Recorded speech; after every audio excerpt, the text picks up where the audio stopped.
चाकणजवळील शेलपिंपळगाव मोहितेवाडी येथे एक विजेचा खांब पूर्ववत आहे।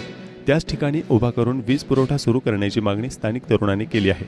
यावरून एका तरुणावर वीज वितरणच्या अधिकाऱ्यांच्या तक्रारीवरून गुन्हा दाखल करण्यात आला आहे। अधिकाऱ्यांनी दादांत खोट्या तक्रारी करून गुन्हे दाखल केल्याचे संबंधित तरुणाचे म्हणणे असून वीज वितरणच्या अधिकाऱ्यांनी मात्र संबंधित तरुणाने दांडगाई आणि धक्काबुक्की केल्याने गुन्हा दाखल केला असल्याचं सांगत आरोप फेटाळले आहेत। याबाबत मोहितेवाडी येथील संबंधित तरुणाने पुणे लाईव्ह सोबत बोलताना काय सांगितलंय जाणून घेऊया। नमस्ते, मी विलास मोहिते, राहणार मोहितेवाडी।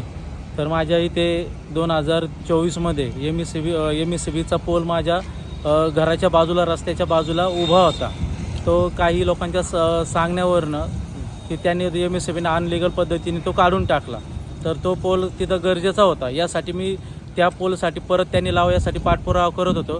तो पाठपुरावा करता करता ते मला उलटसुलट उत्तर देत होते, उडवाउडीची उत्तर देत होते।